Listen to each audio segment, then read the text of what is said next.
All right, that was high energy. I'll try and match it for you guys this morning. But I think this topic of regulation and putting it at the start of Token 2049, as we just heard there, the biggest event on the crypto calendar in Asia, at least for the course of this year, it just tells you how much this has been at the forefront of everyone's minds in the community, given, yes, a degree of progress that we've seen in a lot of jurisdictions here in Asia, Hong Kong, Singapore, Japan, for instance, making modifications. But then you've, of course, got what's going on in the US. And so I think it probably makes sense to start there, given that's where all of you are based. So I'm going to kick off with just a broader question here. What would constitute a degree of a breakthrough for you in terms of the US regulatory landscape, given we just heard from the SEC chair overnight really sticking to his guns, Gary Gensler, in his Senate hearing committee hearing? So I'll not just because you're from Ripple, but I'll kick off with you, Brad. Sure. So I guess I would argue we have had that breakthrough. I will start by saying I'm always an optimist, and so maybe I'm clouded by that. But people will often tell you, and frankly, Mike and I were talking backstage, like you don't want to fight the SEC. People will tell you the SEC always wins in the United States. And having the SEC lose not just the Ripple case, but also more recently the Grayscale case, I think is really a hard-hitting combo. The other thing I'll just call out, there were a couple of things that were said in the Grayscale case where three judges all unanimously agreed, and they used the words that the SEC is being arbitrary and capricious. I mean, these are like harsh words for one government agency in the judicial system to say about another government agency. So I would like to think the breakthrough has happened, and the call to action, I think, really is on Congress. And I think hopefully with some of these rulings that will change the tenor in Congress and we'll get some activity. Hong, do you think we've already started to see some sort of change? I would agree. I think the thing that I like about U.S. the most is the rule of law. And regardless of the case of Ripple or the Bitcoin ETF, you do see the court stepping in and making their voice heard. And I also think that in U.S. when it comes to exchange landscape, there have been regulation on the ground, but more at the state level. So I think the next one that we will be looking at is more clarity at the federal level, where there is a more unanimous and cohesive federal guidance when it comes to regulation. But I think that second step probably will take a little bit more time. Following on with that, from what Hong just said, like the states are ready to go. Like state regulators are actually excited about digital assets, crypto. They know that their constituents want to see this. So we very much have an Alexander Hamilton versus Thomas Jefferson debate going on inside the US. Haven't had it for a long time. So you asked, like, what's the one thing I'd like to see? I'd like to see the politics removed from this thing. Because at the end of the day, this is actually about better money for people. And it's really pretty surprising that any political party is taking this as their, we're going to go kill a whole asset class because it fits well with our political ambitions. But it is so political, though. Money is power. Well, It is part of the industry. I would argue it's not political. I mean, again, you were talking about the U.S. because it's a big economy and they're quite hostile towards crypto. But I think, it doesn't feel political here in Singapore. It feels like they're making smart policy that's driving innovation here locally. It doesn't feel political in the U.K. or Dubai or Switzerland where, it feels like they're actually being good government citizens and you're saying, hey, what's the right thing to protect consumers, to have regulatory clarity? And yes, some of it should be strict and some of it should be challenging for companies to operate in. But to kind of leave the ambiguity is allowing the SEC, that confusion gives them power and they're using that through their unlimited legal budget of just filing more lawsuits. But sorry, on the political front, I think it's more of a US story, but you either have a chance that you see some sort of progress on the crypto bills or whether there's something that reaches the Supreme Court in the US instead, saying that the SEC possibly have had some sort of regulatory overreach. What do you think would be more likely? We have been observing. We are hoping that there is some law coming out of this. Particularly, I think U.S. is in a very interesting time in its own political environment. But that's something that we as industry participants, as builders, cannot control. We can only control what we can control, which is to build the right product, continue to focus on the technology, and to support responsible regulation and engagement so that we can actually make sure we have a healthy environment. And I actually think that this regulatory uncertainty, this increasing scrutiny over the industry, to some extent is actually a good thing because it sparks discussion. It sparks the discussion around what is right, what is wrong. And when it comes to crypto, to Web3, it's new technology. There is a lot of blurred boundary around certain concepts. And I think having that discussion period and pushing people to actually focus on what actually matters for the customers, which is customer protection, is actually a good thing. And for that purpose, I think regulation and technology innovation is kind of in line, so to speak. Do you see any silver linings to the lack of regulatory clarity in the US? Well, I don't know. I think all of us here, by the way, have a responsibility to stay engaged, even though it seems like it's outside of our control, and to some degree, as individuals, that's true, but in aggregate, it's not. But if we're not careful, the easy path is to turn all of the benefits of blockchain, transparency, risk reduction, openness, back into the existing financial system. And we really do have to make sure that the laws that get passed are responsible ones. And blockchains are already superior to existing financial system markets. I can go into examples around travel rule and other things. You don't need the surveillance that you used to need in old systems. And so that's going to free up people. That's going to make better products. That's going to open up markets. I just hope we don't end up with what we had before. The SEC has indicated that it's intending to possibly appeal the US court decision in terms of the XRP token, which is the native token of Ripple. What was your reaction to that? Well, first of all, there's a nuance there. The SEC has requested a permission from the court to file an appeal. They actually can't appeal right now, so they have to get permission from the court to appeal because the case isn't fully closed. What's interesting, though, is they're not actually appealing, or at least they haven't signaled the intent to appeal the idea that is XRP a security. So the law of the land of the United States right now is XRP is not a security, full stop. The judge was very clear on that. So I view that as a very, very positive thing. I think it sets a very strong precedent for the whole industry. I think it's great for exchanges. I think it's great for custody providers. And I think, again, you're seeing a momentum shift. I think that it used to be, I think a lot of judges were like, well, the SEC's always right, and they weren't fighting that. And I think you're starting to see that the tenor change. Even the Coinbase case, I'm sure people are paying attention. Some of the questions from the judge in the Coinbase case are downright hostile, towards the SEC. So look, the frustrating thing, and I kind of alluded to this earlier, the SEC has an unlimited budget. You're literally fighting the man. They can go and go and go, and they can keep appealing. But as Hong was saying, the judicial process in the United States, while sometimes slow, sometimes frustrating, it's actually working. And I think you have seen, to your initial question, I think the tide is turning, and I think the roadmap for how other companies can go after the SEC, they're following some of the exact same things Ripple did, and I think that's great for the whole industry. What about the Bitcoin spot ETFs? Do you see that changing at all? Any sort of approvals by the end of the year? My personal view is that if the future ETF has been approved, I cannot see the spot ETF not being approved anytime. It's a matter of time, I think.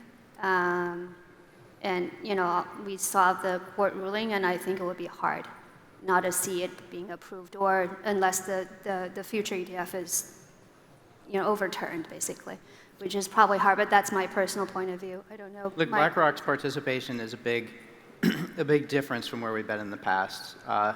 It's absolutely going to happen. All of us know that, and it's just a matter of time at this point. My guess is that the current SEC is going to continue to fight it. I hope that we do see an approval. I wish I could be more optimistic about it, but at least so far, we saw Gary Gensler's comments yesterday, and he's doubling down on kind of the same things he's been saying. So I think until kind of they get a little more capitulation on like, hey, this has to happen. It's your job to make it happen. That's the will of the people. As soon as he turns the corner on that, then maybe we can start talking about a spot ETF coming to life. Until then, unfortunately, probably not in the US. Opportunity abroad for others to step in and fill the gaps in other jurisdictions. What sort of impact do you think that would have on the market dynamics if one were approved? Actually, it's interesting. There could be downward pressure, by the way. Yeah, I know. So if you start to see like the GBTC starting to have a conversion and then a way out, there's probably a lot of people locked up in there that would love to have an ETF and then be able to exit. But that would be temporary. I mean, overall, this is massive flows that can come in. There are definitely elements where digital assets have not been able to permeate in the markets. The one I would highlight is the pension funds. Look, pension funds, obviously there's some of the largest flows of money that exist, and they have stacks of committees that make investment choices. They need to know what risks are being taken at each step of the process, everything from when they deliver those funds through how it's custodied, through how it's traded, which parties are involved, et cetera. On an ETF, they could start to have exposure on these things without having to worry about that part of the problem. I think there's huge implication on custody, institutionalized custody for Bitcoin. I also think that the question I have on my mind from a personal perspective is whether our industry is actually ready for it. Because once you have spot ETF available for Bitcoin, yes, a lot more retail money will come in through pension fund and other institutional money. We will probably see Bitcoin as an asset class really grow, but there's also volatility on the one hand. On the other hand, are we really ready as an industry to build more applications related to Bitcoin so that it's not just a financial asset? Because remember that we started as an industry to think that we're not just creating one different asset class. We're actually creating something that is new, that we can build on top of a new set of monetary system that hasn't come to fruition yet. So I don't know whether we're ready for that yet from a industry infrastructure perspective. Before we got on this panel, I was walking around. Obviously, it's very early in the day. I had some caffeine, not as much caffeine as our host, but it was awesome to see, and to Hong's point, the amount of activity out there and companies building. People talk about crypto winters, crypto spring, whatever. Like, people are building right now, and I think we've gotten less focused on just speculative trading and more focused on what utility are we building. And I think some companies lost sight of that at various times. And look, a lot of companies had layoffs this year. A lot of companies have struggled. I think those that have taken a long view are, as Ripple is, we've made 2 acquisitions. We're going to keep investing. Our balance sheet is strong. We're hiring. I think this is the time when you want to actually build. When there's fear out there, I think now's the time to actually lean in. And so I'm optimistic that it drives the exact activity we're seeing out in the hall. When you talk about building, it's also the question of who you're building for. And the amount of investors that have left the space and the amount of interest that has perhaps gone into other sectors, even from the VC funds, for instance, going more into AI. But I question, when you take a look at the liquidity in the market so far, whether there's going to be enough of an audience, whether that trust has been built up, because you just mentioned that the acquisitions you've made, and one of those, Fortress Trust, just came out overnight and said that they had been hacked, the exchange. And I know that you said Ripple has made those customers whole, but it still points to issues that are within the sector in terms of accountability. And how do you think we're going in cleaning that up? So look, I first want to clarify something, because the incident that happened with Fortress Trust, there were 4 accounts out of about 200,000 that were compromised, and they weren't compromised by Fortress, they weren't compromised by the infrastructure. BitGo performed exactly as they're supposed to and very well. Fireblock, same. So what happened there was the compromise of a third-party tool, and it was basically a spear phishing attack, which isn't unique to crypto. And so I think when we talk about this, yes, the quote negative, the victim, if you will, was a crypto outcome. But look, Fidelity suffers from spear phishing attacks every day. BlackRock, I mean, you name it. when someone compromises an end user's credentials, that creates problems. It doesn't matter if you're talking about crypto, you're talking about banks, you're talking about securities. So I think sometimes we talk about it as there's still something, quote, wrong with crypto. These are problems that affect, I think, the whole industry. Look, when it comes to custody, you have to be perfect. So securing billions of dollars of assets, we like to think of like, well, maybe there's a platform just around the key management that matters. It's actually layers and layers that matter. Everything in your platform, from the very bottom of your stack to the very top, has to be considered for security, and it's possible to have failures. So the good news here, I mean, we didn't have a catastrophic loss. To Fortress, it might have been somewhat catastrophic. Fortunately, they found a way to make all of the customers whole, which is great. Ripple stepped in, so it's really got a pretty happy ending there. I think if there's anything that's not as good as it could be, is just like getting the transparency out so that people can see what's going on, kind of inside of custody. In terms of infrastructure, I tend to agree. I think we actually have the infrastructure today to be able to support a Bitcoin ETF type of product. We definitely have robust custody. However, to your point about liquidity, that's dried up because there's a lot of lack of confidence in the post-FTX world. So bringing this back to regulation for a moment, regulation is hard for all of us to think of like, what is regulation? Well, I guess it's investor protection. Maybe that's the one thing that everybody agrees. But that is a big, big bowl of stuff. And if you start to break out, like, what does that mean? Well, there's some things at the bottom. How about, like, keeping the assets safe so they can't be stolen? Last time we thought about that was about 1850, I think, when we had stagecoaches, taking gold between different parties. Look, with crypto, we have to think about that again. The physical safety of the asset is really important. The next rug pulls and fraud and things like that. After FTX happened, Elizabeth Warren comes out and she says, what we have here is a failure of AML KYC. We need those crypto companies to have AML policies. Well, look, I think that's true, but that had nothing to do with FTX. So regulators and legislators have to get their priorities straight as to what matters first.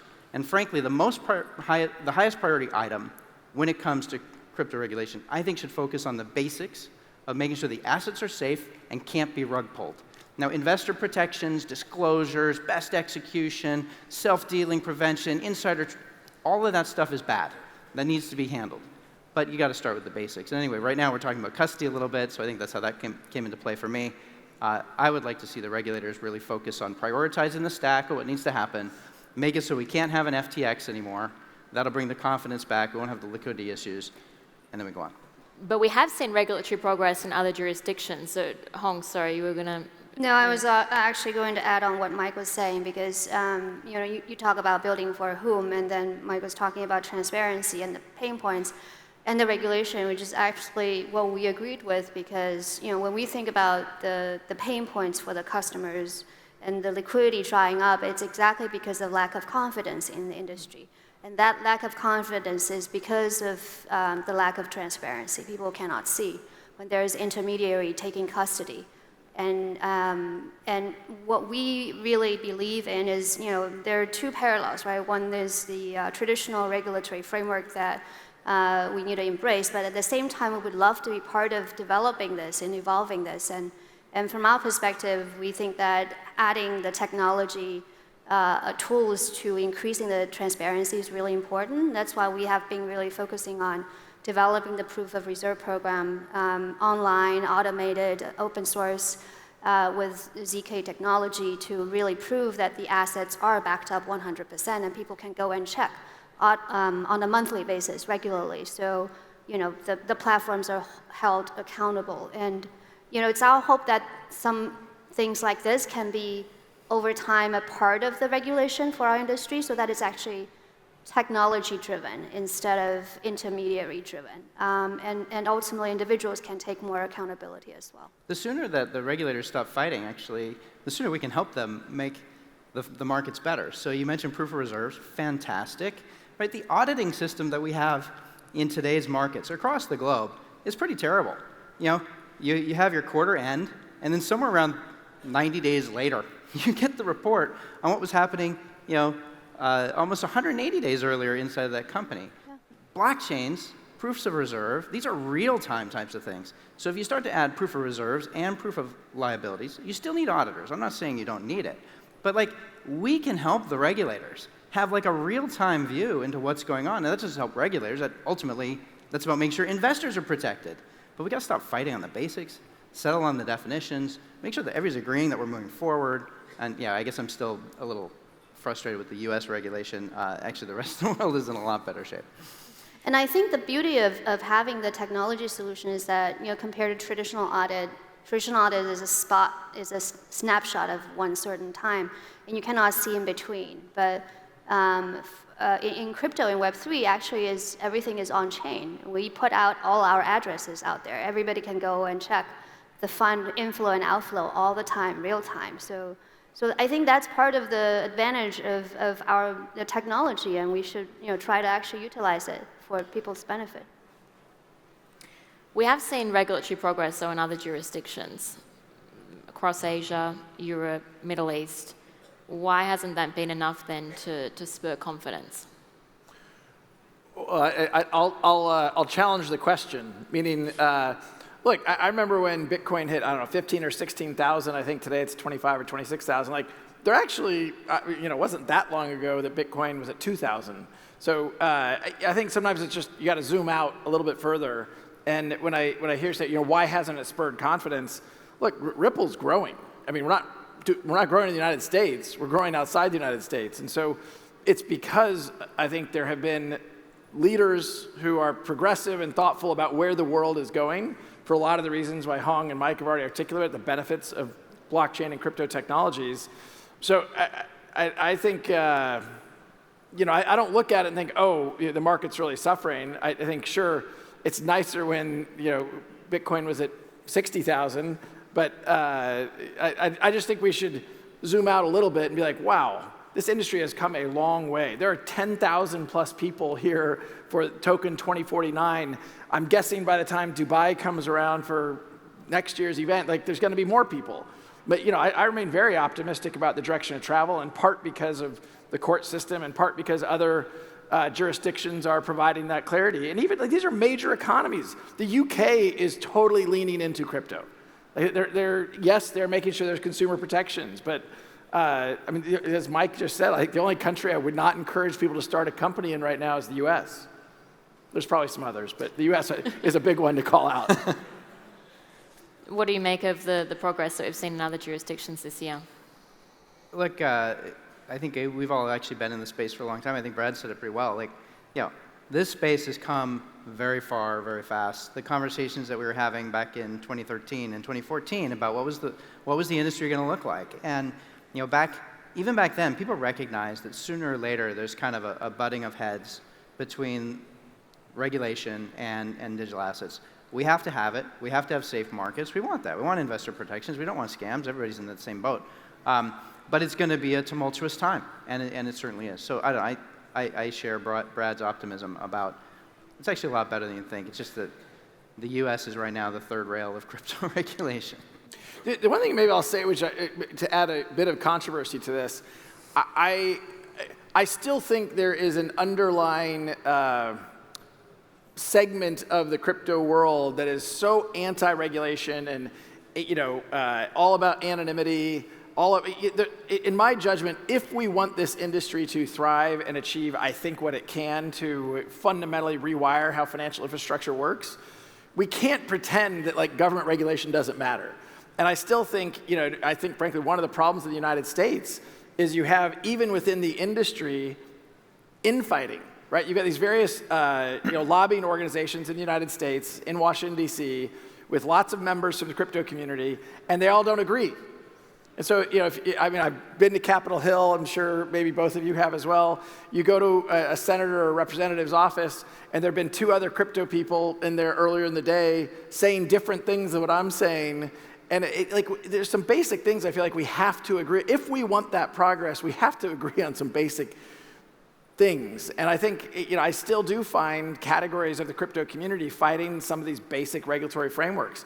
AML is going to matter. KYC is going to matter. And if you're taking the point of view that we're going to circumvent those things, that's not the industry I see out 5 and 10 years from now that really is thriving and growing. Because I think that just gives fuel to the fire for politicians who do like to, just make noise, and they don't understand what's going on in crypto or what brought down FTX.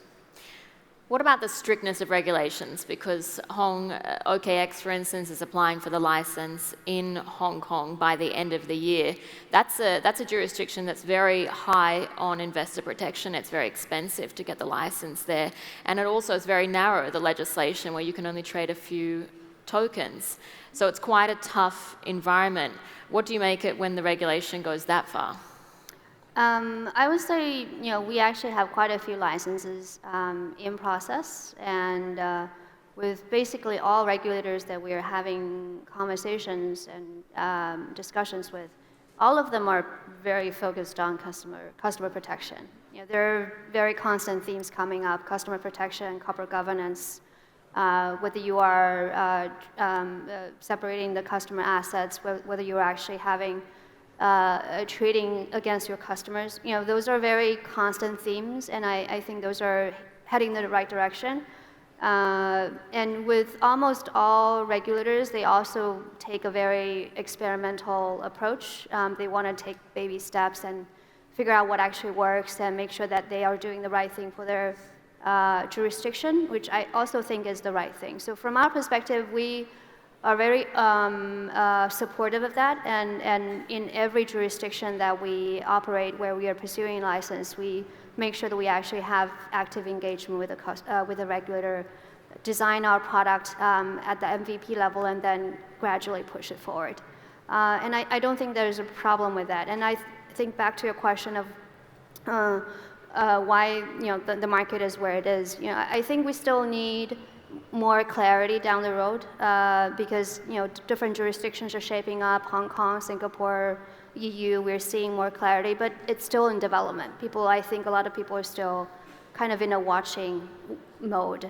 And then secondly, the capital markets, what I've learned from my Wall Street experience is that capital markets sometimes have to react to certain things. Like they need impetus, they need to take pills. And they tend to sometimes overreact. And I don't think we're there yet. I think the industry is constantly building, but we're not there yet. We haven't seen a new application coming out that is attracting a broad attention.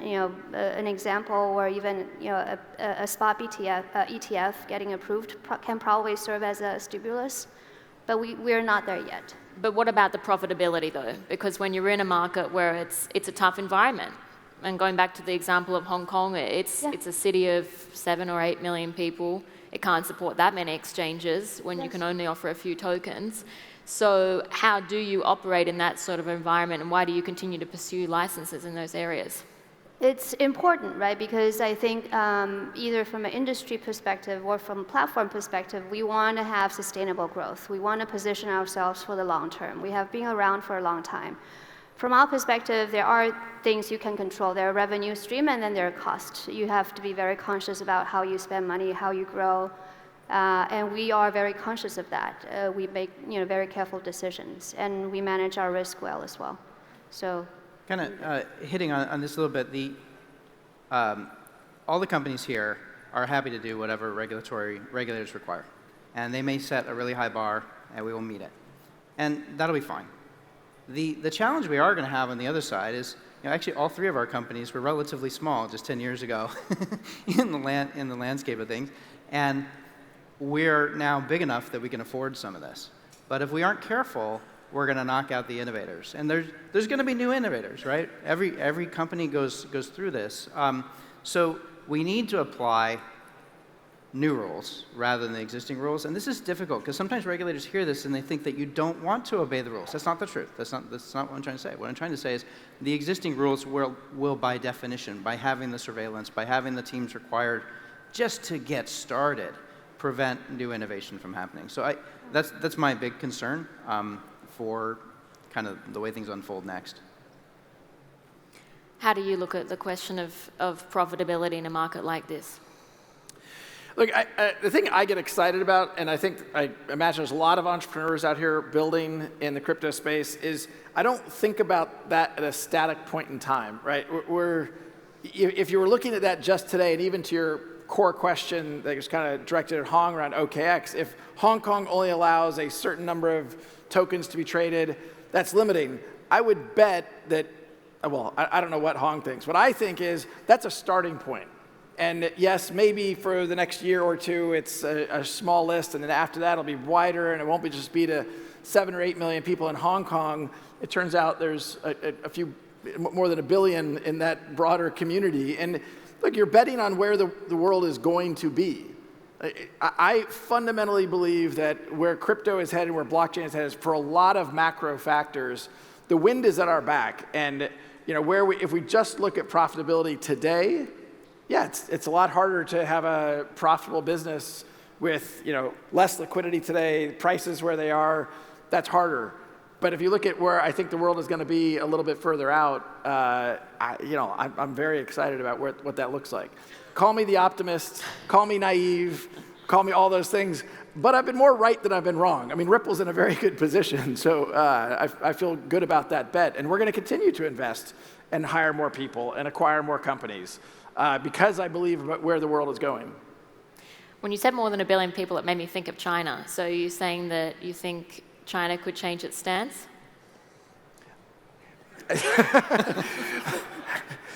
Look, if you told me, a couple of us were talking about this before we got up here. If you had told me a year or two ago that Hong Kong would change its stance, I wouldn't have believed you.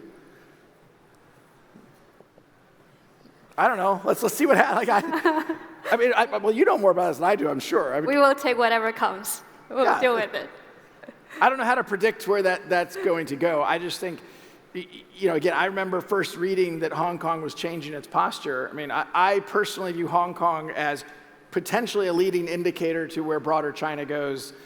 We'll see. I am not a China expert. I don't pretend to be, but we'll see more ups and downs. I mean, India has also been an on switch and an off switch, I think 3 times over. I can't keep track of it fully. Hong Kong was out 3 months ago, suddenly came back, surprises everybody. Of course, we're all trying to figure out what's the right way to grow in Southeast Asia, what's the right place to plant your largest roots. This is going to continue to go up and down a little bit for the short to medium term, but in the long term, I think we're generally seeing everything turn on. The other thing I would say as a proxy for this, one part of Ripple's business is we work with central banks to issue central bank digital currencies. We've announced about 10 central bank deals. We're talking to a whole bunch more than that. Again, if you had told me, zoom out, if you told me 4 or 5 years ago we would have deals with 10 different central banks around the world to prototype, test, or launch a central bank digital currency, I'd have been like, that is incredible. There is an argument against CBDCs, though. I agree with those arguments. But central banks as a customer want to test, they want to evaluate. In some countries will go forward and they will do it. I think it's unclear to me how that world plays out. Do you have any views on CBDCs you want to share? Look, CBDCs are kind of a whole class to themselves that I do feel are largely out of our control. It has a lot more to do with kind of how the federal banks decide to move forward. But I think some of the concerns we have there actually apply back to the regulation that's being put onto just all the general assets. I mentioned the travel rule. I want to mention this really clearly. The biggest recoveries in not just digital assets, but any asset ever in the history of regulators have been on blockchains. They've been on blockchains without having extensive monitoring and AML, KYC, and suspicious activity reports fully plumbed through the system. How can that happen? Well, it's because you have a blockchain, right? All of a sudden, when you are a regulated entity and you're doing transaction monitoring, not only do you see who it came from, but you see who it came from before that, and before that, and before that, and before that. This is like new power. By the way, it's dangerous power. And it creates a world where suddenly the travel rule can accidentally dox the sender of any amount of coins. So we need the regulators to fully understand what's happening here. They should be excited about the features that they're getting, but they also should be careful not to overlay policy on top of it, which is too privacy revealing. If we do that, we could end up with blockchain not getting adopted because actually in the end it's not for the people anymore. It actually doesn't work. And I'm not talking about avoiding government regulations. I'm talking about you spent on something that you don't want other people to know. And we have to be careful that we don't end up in that world. Got a couple of minutes left, so I want to end with a little bit of stargazing. The topic today, kicking off Token 2049, is regulation. If we were all to meet again in 12 months from now, what would be the topic of discussion? What would be a good topic? Or The topic of discussion 12 months from now.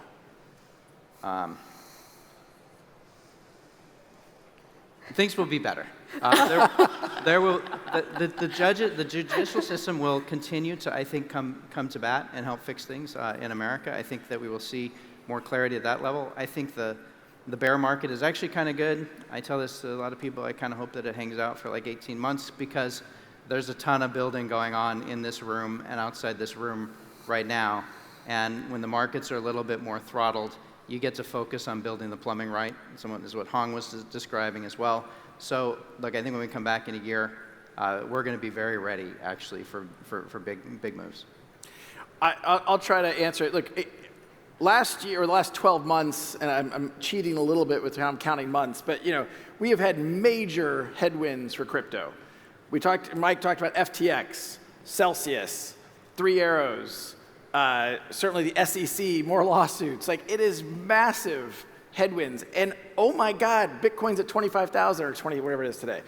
I view that as a very, very positive thing. So when you ask the question of a year from now, I don't know what the next FTX is. I hope it's not one.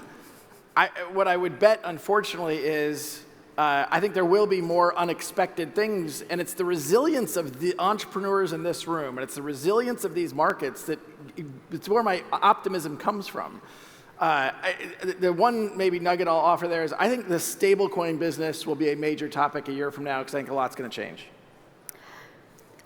Your question made me confirm one thing, which is I don't think I should be in media, period, because I don't think I will be able to predict the trends for next year's topic. But if you ask me what I would want to hear, I think I would hope that we are not talking about regulation. Not that regulation is not important, but that hopefully there's more clarity by then. And the focus is around product, around technology. There's actually a lot of interesting, exciting stuff going on in the industry about the layer 2, scaling of the layer 2 through different solutions around transparency versus privacy. Can we actually provide transparency while preserving privacy? And there's actually a lot of interesting solutions that people are trying. And we as a platform also invested a lot in those Web3 technologies. And I hope that next year we actually come back to talk about those stuff that actually can lay down foundation for a real longer-term, bull market. Great. Well, Brad, Hong, Mike, thank you very much for your time this morning. Kicking off Token 2049 for this year in Singapore. Thanks. Thank you.